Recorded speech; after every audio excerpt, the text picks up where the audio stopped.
Hello and welcome to a special show after the voting has ended in Bihar. In first phase, the voter turnout was more than 64%, but in the second phase, till 5 p.m., the voter turnout has been more than 67%. And the exit polls which you were waiting for is out.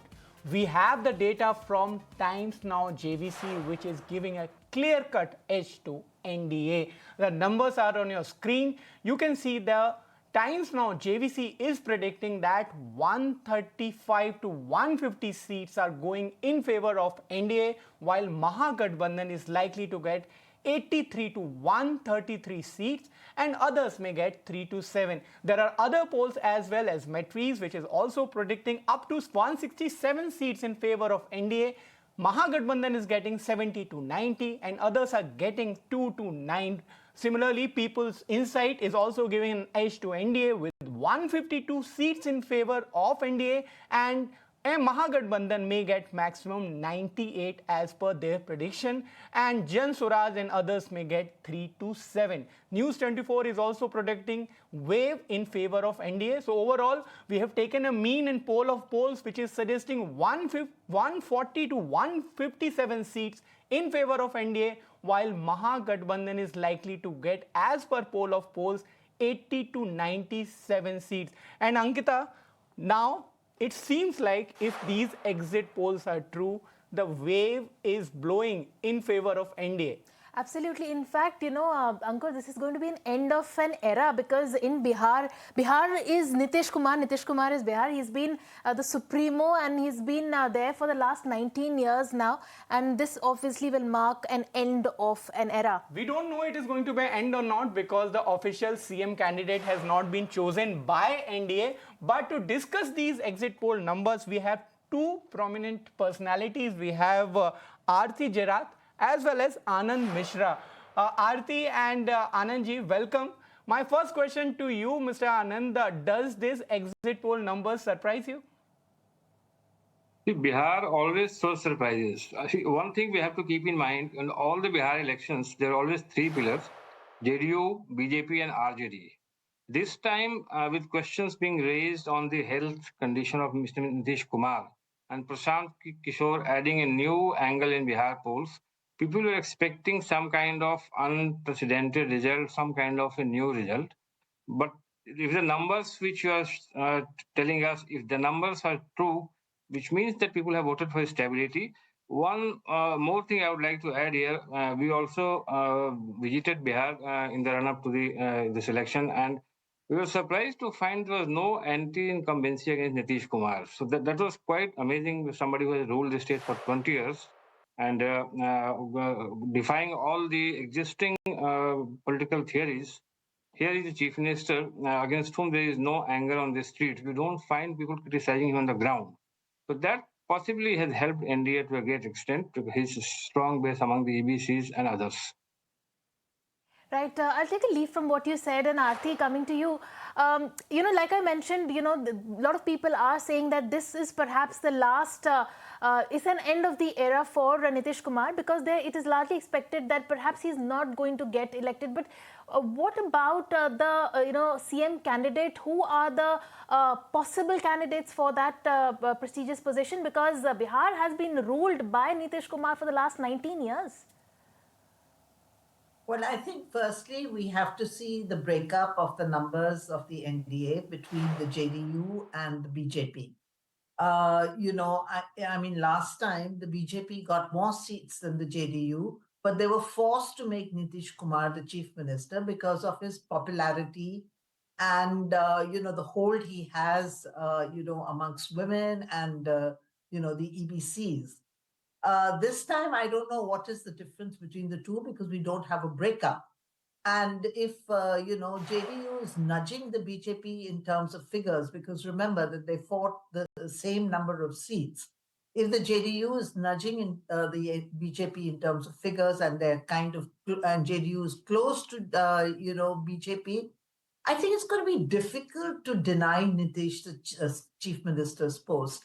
At the end of the day, the message that came through from Bihar in the last couple of weeks in particular is that Nitish Kumar remains popular that his schemes have worked on the ground, that he has a devoted, loyal support base. And, I think this support base will be extremely upset if Nitish Kumar is not made chief minister. So, for however long he is capable of being chief minister, I think it's going to be very difficult for the BJP to deny him the chief minister's post. And judging by the kind of figures that the exit polls are showing, I mean, I think that JDU and NDA, JDU and BJP, unlike last time, are probably, more or less equal. So I think that really it's going to be difficult unless Nitish Kumar voluntarily steps down, which I don't think is going to happen. Ms. Derat, one more important factor which was talked about in this current election was the Jan Suraj factor, how much dent actually Prashant Kishore will make and who will it benefit. Now, as far as the data which is there till now from JVC, it says that 6 to 7% votes may have been in favor of Jan Suraj, and this data is, of course, we need further breakup. And if you talk about NDA, the votes are between 43.5% to 46.5%. If you talk about Mahagathbandhan, it's 40.5 to 43%. So 3% swing here and there, but 6 to 7% vote on the others column. How much of the dent do you think would have made? Well, let's see the margins ultimately, in the seats. Last time the elections were very closely fought and the margins were really, really small. 500, 1,000, 1,500, 2,000 in many, many seats. And the ultimate vote share, the difference was just 0.3%. So I think we have to wait to see the final results. What is the difference? What are the margins of victory? To know whether Jan Suraj actually had an impact or not. But I think Jan Suraj was more of a media hype than on the ground. Really, I think he aroused a lot of interest amongst people because he was a new factor. But ultimately, it became a bipolar fight between the NDA and the MGB, with people saying that maybe next time, maybe in the next elections, Jan Suraj will be an important player, but not in these elections. Right. I'll come to you, Anand, then. If these exit polls are to be believed, and on the 14th, when the vote counting happens and the results come out, where has the Mahagathbandhan really lagged behind? What are the reasons, perhaps, for its failure of sorts, or giving the kind of results that we're seeing right now? As of now, it's giving NDA lead. So where are they lagging behind? See, if you examine the Mahagathbandhan's efforts since last election itself, we would find that RJD, the main player, is trying to expand beyond MY. So in the last assembly election, they fielded a number of non-Yadav EBC candidates. Even Kushwaha candidates, 12 Kushwaha candidates had won. Even in last Lok Sabha election, they had a Kushwaha MP from Aurangabad Lok Sabha seat, which is called the Chittorgarh of Bihar, because only the leaders from Thakur Rajput community had won it so far. So they had been making steps in that direction. If these numbers hold true, that means that RJD's MY plus reach out, particularly going other backward Yadav castes and EBC, has not paid off. That is one thing. Secondly, we also need to take into account one very crucial factor in that in last assembly election, Mr. Chirag Paswan's party has worked against Nitish Kumar's NDA. So in more than 30 seats, the RJD won those seats because of Chirag Paswan factor. Since last Lok Sabha election, the NDA was united. Chirag Paswan came back to NDA, and in last Lok Sabha election, if you go by the assembly seat data, I think in more than 175 or 74 seats, NDA was ahead Mahagathbandhan. So that has really helped NDA minimize most of its losses which it suffered in the last assembly polls. RJD was trying to make up for it by aligning with Mukesh Sahni's VIP then making Dhanuk caste leader its state chief, Mangal Mandal, who is quite a senior leader in Bihar, and also aligning with one Pan Samaj party, Mr. I.P. Gupta's party. If these numbers are holding on, which means that RJD's attempt to breach the other backward caste, expand its support among them, has not been that successful.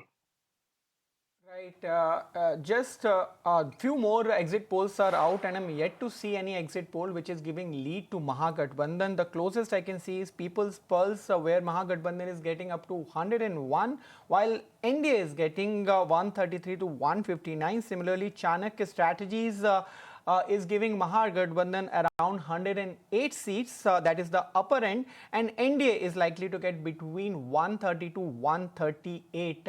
But talking about NDA per se, similarly the question arises, what would have worked in their favor, Gerard? Is that to me? Yes, Ms. Gerard. I want to understand what has actually worked in NDA's favor. Well, I want to say one thing which I have noticed in recent polls, which is kind of really overturning all conventional political wisdom, that when there is a higher turnout, it means an anti-incumbency vote. Recently, whether it was Maharashtra or Haryana, and now we're seeing it in Bihar, a higher voter turnout is obviously a pro-incumbency vote. And Bihar has recorded an incredible turnout this time. Incredible. I mean, by Bihar standards, ultimately, I think the mean between the first phase and the second phase will be close to 70%. That is historic by Bihar standards, because Bihar rarely crosses 60%. It's a very, sort of slow voting patterns in Bihar. So, clearly there seems to have been some enthusiasm, for the NDA. My personal feeling is that I think the sympathy factor for Nitish has worked very well for the NDA. All this, the attack on him, on his health, which of course, started with Prashant Kishore, and then RJD picked it up. And then if you notice, towards the end, the RJD stopped talking about his health, because I think they found that it was counterproductive. It was actually generating a sympathy for Nitish Kumar, who remains a popular figure in Bihar despite 20 years in power. So I think that has been one very big factor that has worked for the NDA.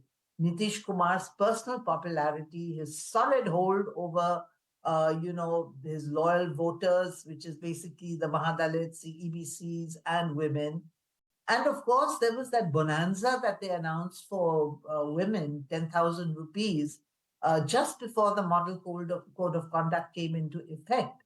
And I'm sure that played a very big role in, wooing women voters to come out and vote for the BJP and NDA. In fact, we're still actually waiting for the ratio of women voters to men voters. The last few elections, we've seen a higher turnout by women than men. And is that true this time also? I think we need to wait for the final voter turnout figures to know that. That will be something which will be watched out for, and as I said earlier, 67% is the data which we have till 5 p.m. But granular details also emerging from JVC exit polls. If I talk about the breakup of 135 to 150 seats prediction, which is there for NDA, BJP is likely to get 74 to 78 seats, JDU is likely to get 53 to 60 seats, while LJP is likely to get 5 to 8 seats and HAMS 2 seats. If I talk about Mahagathbandhan, the prediction is 88 to 103 seats, but RJD in that is likely to get 69 to 80 seats. Congress may get between 10 to 12. CPIML is 6 to 8 and CPIM is 2. The others column, AMIM, the Muslims League, is likely to get 1 to 3 seats. The Jan Suraj party is likely to get between 0 to maximum 1 seat as per the prediction which has been given by JVC. So we have the granular data, and basis this, I want to come to you, Anand. Do you think that Nitish Kumar still has a chance? Well, I'm sure that Eknath Shinde phenomenon will not be repeated in Bihar. Because Bihar is a different state, it's a complex tapestry of politics. BJP won't like to take that risk even if they come to power. So anything, even if Nitish Kumar does not become chief minister, that has to be a mutually agreed decision. So I see for the time being, if NDA comes to power, if the number holds, then after election, Nitish Kumar in the CM seat. For how long, how many months, how many years, that will depend on a lot of factors about the kind of coordination is between BJP and JDU, the kind of health condition of Nitish Kumar that prevails in the years to come. But I don't see a no Nitish immediately after polls. Aarti, you talked to us about how do you see this split up, and should Nitish's party hold more water? Then what happens? Clearly, like Anand mentioned here, that there cannot be an encore of what happened in Maharashtra. It's a different ball game as far as Bihar is concerned, and there will have to be a certain negotiation if Nitish is not coming into power. Oh, absolutely. I mean, let's not forget that Nitish has shaped and dominated the political landscape of Bihar for 20 years. He has not allowed any leader from the BJP to really come up and make a name for himself. There was Sushil Modi once upon a time, but Sushil Modi is no longer around. He's passed away. And really, Samrat Chaudhary is no substitute for what Sushil Modi was to Bihar. So I think, and Nitish has this trump card, this lever, which he has used in the past, of this threat to that he can join hands with the RJD at any time. Should the BJP not agree to his terms and conditions? And that's a very solid threat, because if you see the numbers, JDU plus RJD is, judging by your exit polls even, the numbers seem to be good enough to form a government. So, I think we need to wait, let the final figures come in. I think Nitish Kumar still has some game, still has something, some spark left in him to play a game. And I do not think it would be wise to rule him out. He has proved to be a very canny politician. Really, of all the leaders in Bihar, he has proved to be the shrewdest. And despite all this Paltu Kumar and all that, sort of mocking titles that were given to him, he still dominates and he still remains popular. People don't seem to mind the switches that he's made. So I think those are very important factors. And the BJP just doesn't have a leader. It's not going to be possible for the BJP to impose a puppet in Bihar like they have done in many other states, because it is an alliance government, and Nitish Kumar, the shrewd man, is still there, and he will demand his pound of flesh. Right. So you're saying that the ball is still in Nitish Kumar's court. Absolutely. Okay. And I do not think that we should rule him out at all. And how do you relate the incident which happened yesterday, particularly in terms of the voters' mind? Because what happened in Delhi, there were comments which were made by the leaders in Bihar as well. You're talking about the bomb blast? Yes. Well, let's see what, Seemanchal, this area that went to polls in the second phase, is largely Muslim dominated.